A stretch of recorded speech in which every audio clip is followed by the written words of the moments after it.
and welcome to Property Question Time. I'm Stephen Galpin, and this is the programme where you can have your property related questions answered by our team of experts. Joining me today are Trisha Pegg, co-founder of Real Life Group. Hi Trisha. Hi. Good trip down? Very good. No snow? No, it's not too bad. Great stuff. Then we have John Howard. John. Hello. Property developer, author, public speaker, estate agent, and whatever else. Thank you very much for that great introduction. Okay. And on your left, we have Mark Harvey, again, a co-founder of Real Life Group. Welcome, Mark. Good to be here. Good. Right, John, we're going to start with you, actually. Right. Could an expert please explain the process for back-to-back dealing in the property development world, and particularly in relation to the dangers of double stamp duty costs? Okay, well, back to back a deal is very, very difficult. Back to back a deal is even harder. So when we say back to back, Let's have it again, John. What we're talking about is buying a property and selling it on the same day to someone else using someone else's money.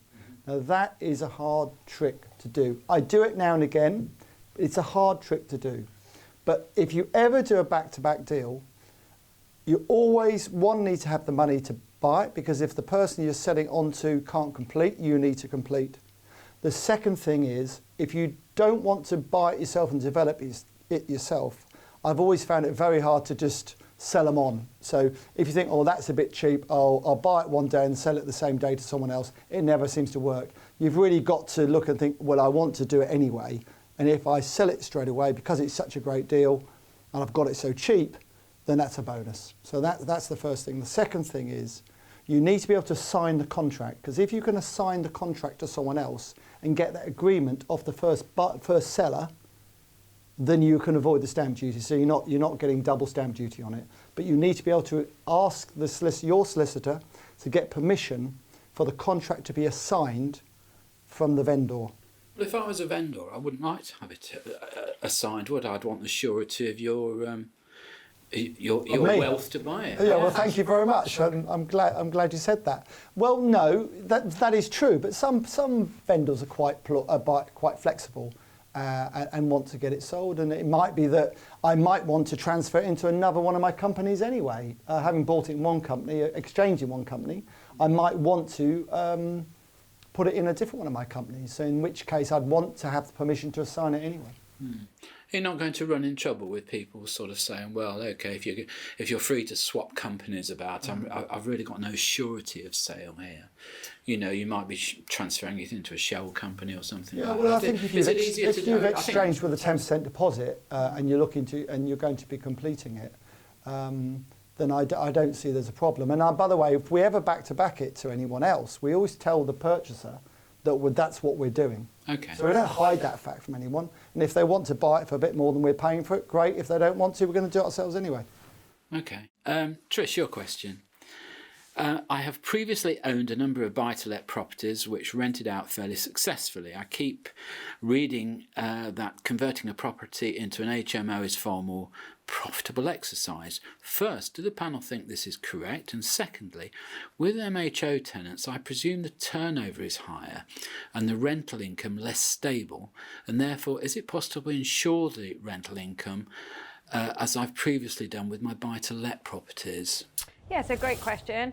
So certainly with a HMO strategy against buy-to-let, but buy-to-let can be very lucrative if you're doing like a multi-unit buy-to-let. So if you've got a building with several single dwellings in that are split into like studios or one-bed apartments, things like that, that's like a HMO style buy-to-let building, so like what John does.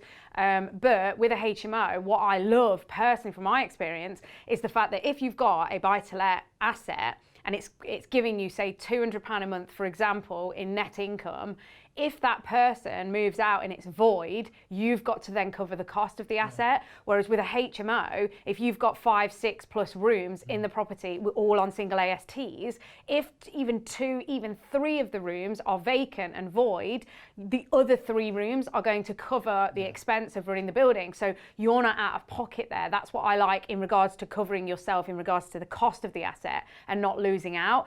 But also, yeah, the net income is much higher because you're taking a property that would probably be £600 a month to rent out as a buy-to-let, and we have some that would have been £600 a month to let out as a buy-to-let, but we're actually letting them for £2,500, £3,000 a month for a HMO asset.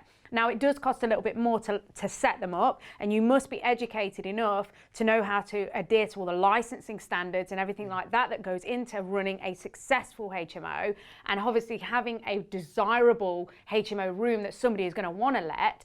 Yes, I agree the turnover can be up and down, but that is in the ones that aren't being renovated to a high enough standard. You've got to compete with what's going on in the marketplace. Simply putting a bed in the lounge and calling it a lettable standard room is not enough these days on HMO. They are very boutique finish.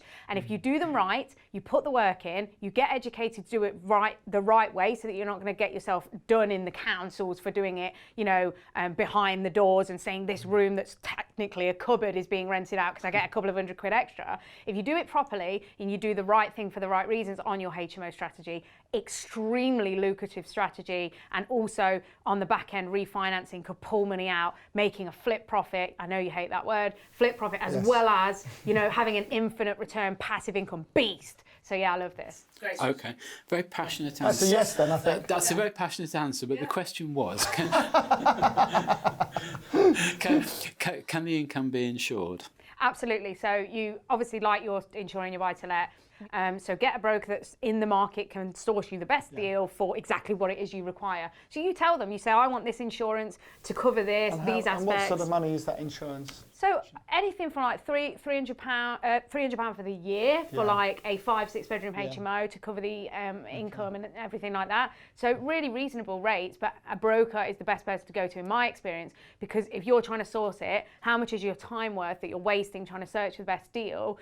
And also you don't know the terminologies and the T's and C's. My broker will make sure that my specific things I want to be included in my insurance are covered, and that is their job and why they get their fee to find that for me. Okay, right.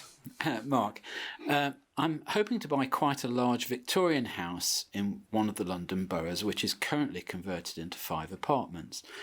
The building is now unoccupied, save for one apartment which is owned by an elderly couple who have the long leasehold with approximately 50 years to run. I've taken some legal advice on how I could obtain possession, but the initial thoughts were that although there is a redevelopment clause in the lease, it would be doubtful as whether conversion to an HMO from apartments would be classified as redevelopment in the true sense of the meaning. Any advice? Yeah, so it depends what they mean by there's redevelopment clause. Well, in a lot of London leases, you'll get a redevelopment clause which says you can take back possession if the building itself has to be redeveloped, or perhaps for your own use or something compensate like that. And compensate the lessees. Depending on how long the lease is and the value. Yeah, I mean, it is quite a difficult and complex question in a lot of ways, because it's also different in different parts of the country, isn't it, John? I think. I mean, based on how the question's being asked, I mean, my first thought is, have you actually spoken to the people that are in this flat, this elderly couple? Have you spoke to them? Maybe see what kind of deal or what's the situation. I mean, would they? One thing comes to my mind, Mark, is would they really want to be living in their flat with the rest of the place as an HMO and the work going on, and then the HMO afterwards? I mean, I'd be. I think the first thing is to check that, because definitely, because I've seen it before, and it doesn't sound like this person's going to do so, but I've seen developers can get very. They can get in all sorts of trouble doing that. You can get in trouble, but they can also. I've seen it before. There was actually a building site that was being developed, and then there was a row of houses, and they offered to buy all the houses, and one person said no, and the developer just built a ring fence around it, around it, and made it a terrible, atmosphere for them. I'm not saying that that's what they're going to do. It's like a lot of the questions we get on here. People ask what the legal implications are. Very what's the difficult, legal unless you see the lease. But the first thing to do is to take the legal advice and see. Well, it's possible to John, redevelop. Do you not think sometimes, I think as Mark says in a way, you go and knock on the door and you have a conversation? Of course you do. Yeah. Go and have I always say, go and have a cup of tea with them. That's the best thing to do. Okay. Well, that's all we've got time for in this half of the programme. Join me again after the break.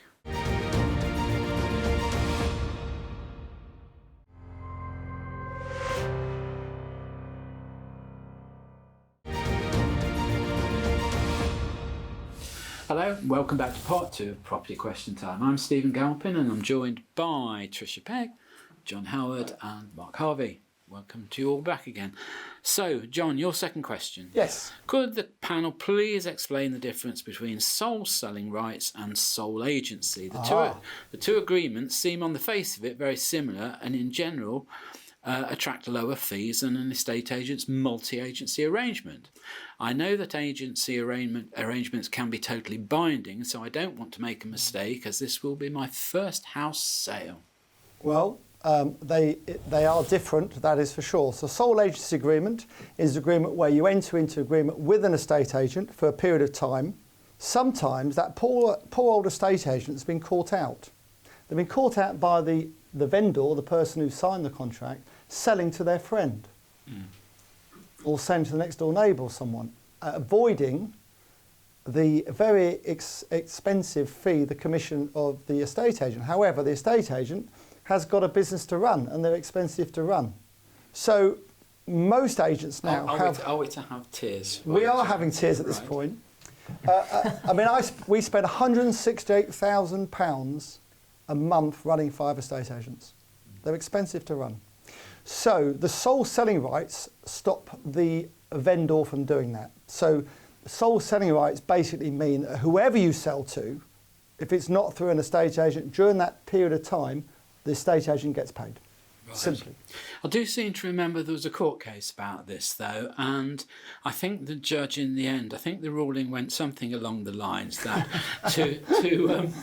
to simply sign a bit of paper and have that in your possession is not quite enough to enforce your agency rights. You do have to demonstrate that you have performed to the best of your ability. But don't you think, Stephen, the vendor, the owner of the property, has got a moral duty to pay the estate agent on the back of the fact they've committed a lot of money the estate agent has in time and energy and photographs and office costs? I do, and I think sometimes I think it's a very poorly explained business because I think you will know from your own experience, John, that, you know, in the good times, you can't get enough instructions to make your business work properly. Sure. And in the bad times, you get so many instructions that all cost you money to put on the books and put on the portals. Yes. And you spend all day answering the phone to people who want to know why you haven't sold their home. Absolutely. It's a tough business. It's not easy. It is a tough and I think people do underestimate. They say an estate agent is only ever 3 months away from going bankrupt.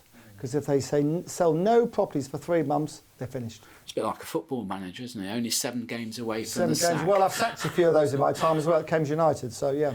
Right. Where was that? Cambridge United. And they have a football team? They do have. We were in the playoffs for the Championship, for the Premiership a few years ago. Okay.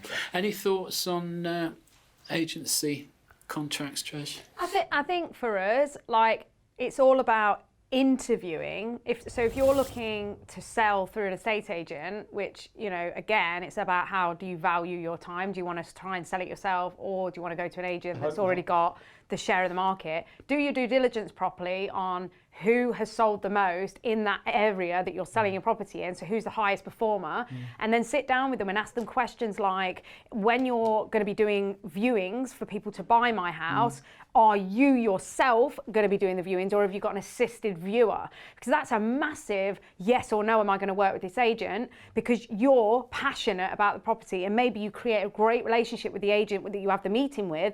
They know exactly the kind of work and effort that's gone into it.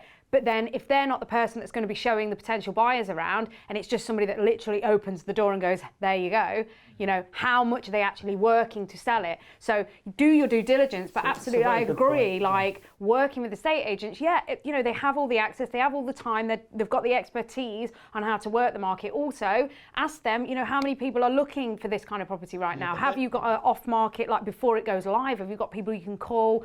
Do an open day. Say yes. You know, there's loads. They will say yes, but it's like, okay, then back that up with physical evidence. Then, like, how many have you sold in the last 6 months, or whatever?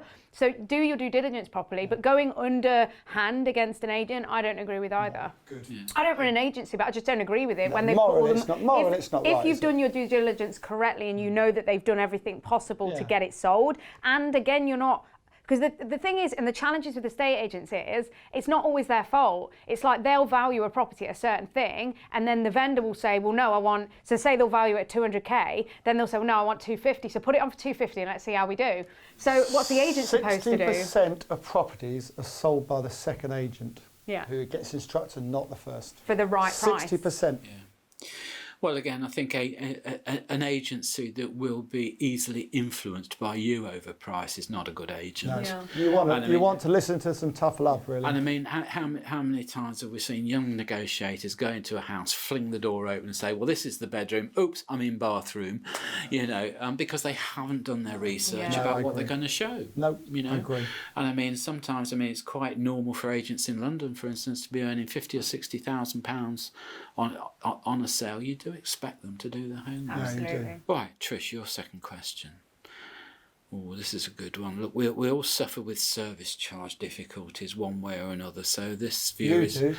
I do in particularly, but as I live next door, I won't go into it too deeply, or else I might find the door locked when I go back. But can the panel tell me how service charge for apartment blocks are calculated, and what can I do if these charges seem to be getting excessive? I mean, it really does make a huge difference in the sort of business you're in, which is investment returns. I mean, service charge can absolutely kill it, can't it? If it's a leasehold property, obviously.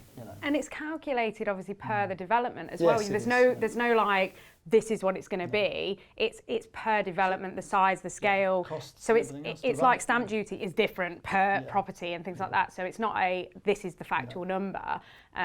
But in regards to service charge, we've had a conversation a few times on Property Question Time regarding this aspect.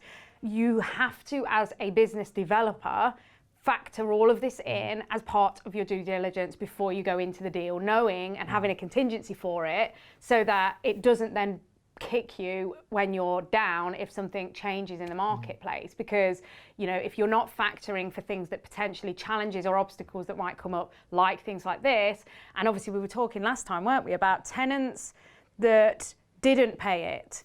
So then that got passed on to the other tenants, or the other tenants saying, why do I have to pay it when he's not? Yeah, well, the problem is it costs so much to run these blocks, and they're not cheap to run. Yeah. And of course, what people forget about is if they had their own home, they'd still be paying that type of maintaining a service. The same thing, basically. Yeah. So they're bang on about, I don't like paying the service charge, the size, the amount of it. But they'd probably be saying more. To pay it. So exactly. The managing company has to do it. You're not going to swallow that cost, No. because it's not like this is the thing. It's like when you're running numbers on property, and we talk to people in our business all the time, and they're saying, when we were first starting out with the estate agents, and I do my numbers in front of them when we're at the property, and they go, oh, you include that? And I'm like, yeah, because it's a cost.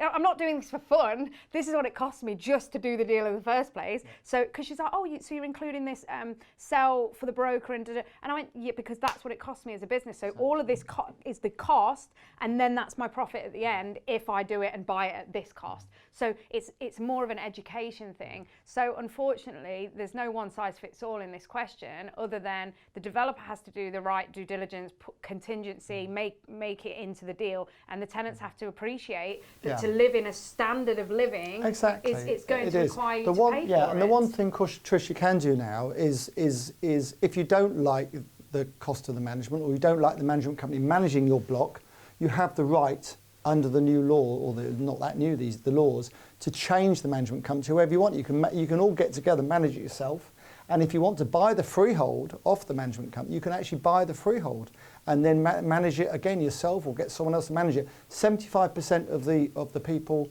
in the block who need to qualify for that to happen. Yeah. I thought it was 50%. No, it's 50%. It's 75%. Yeah. Mark, your last question.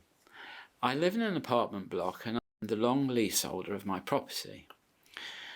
The next door flat has been let out to a young couple, and every night I suffer loud music and visitors coming and going into the early hours. There's no building staff on duty after 6 p.m, so the management of the block tell me there's nothing much they can do. How do I get this situation under control? Help, please. Help, please. Was there some exclamation marks after that? This should be an easy one for you, managing these HMOs. So. Yeah, I mean, funnily enough, we don't get that type of complaint. And if it is, it's nipped in the bud very quickly. So that's us as managing, you know, our building and our units. Managing it properly, yeah. So I don't know how, they're saying there's not anything they can do about it.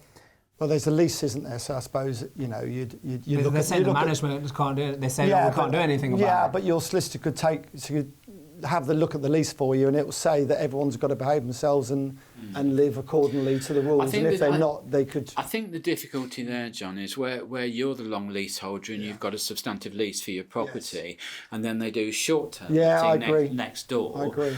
You're reliant on a good agent reflecting the main clauses of the big lease in the lesser lease. That's the problem, isn't it? But there are some teeth, aren't there, Mark, that they could, you know, in the lease it will say that, you know, you've got to be responsible and you mustn't do anything that affect other residents and so on. Would you advise we go down that route versus actually let's just go down the route of I'm in a leasehold building? Well, I think your original advice on the other one is good. Was go and have a cup of tea with the tenant and say, look, I'm not sure a cup of tea with it. I don't know. I'm kind of judging it based on. Or maybe a gin and tonic by the sound of things.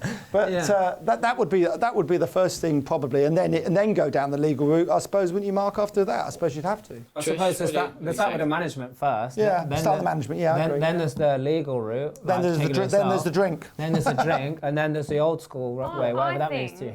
I think with a lot of these situations, because we have had a few sort of tenants that just didn't really understand the ethos, never lived in a HMO before, and certainly if you let to students in multi-units, you're going to have issues like this that arise. If you put like a professional in there, they're going to have an issue then because they're partying all night long because they're freshers week and they've got a loan that they've got to blow in a week.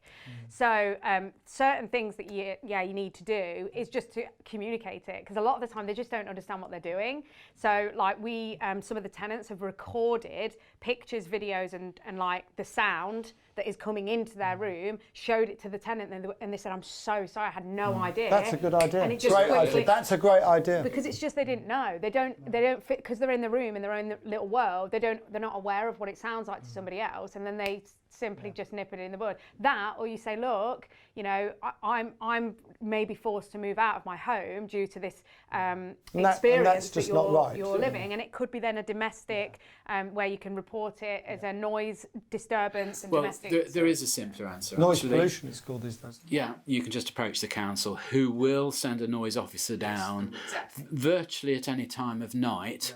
Some councils only have that person available on sort of Thursday, Friday, Saturday, Sundays, the sort of weekends. But noise abatement. They will come down, they will measure the sound and take action for you if there's a problem. Very hard, isn't it, Stephen? It is hard, but sometimes it's a little bit better. I know the idea of personal contact is good, but sometimes it's a little bit better to have something arm's length, then it doesn't cause friction between the tenants. In the building. But I think also like with building control these days, like how old is the building that they live in, and like how long ago is it renovated? Because now the soundproofing decibels now is like that you have to do. It's absolutely, when it's a multi-share building, the soundproofing is quite extensive as well as then the insulation. So again, just maybe looking at that with the developer, is there space to improve? Okay, well, there we are. That's all we've got time for. So, Trisha, Pegg, thank you very much. John Howard, thank you. It's a pleasure. Mark Harvey, thank you very much. You're welcome. I'm Stephen Galpin. Join me again next time on Property Question Time.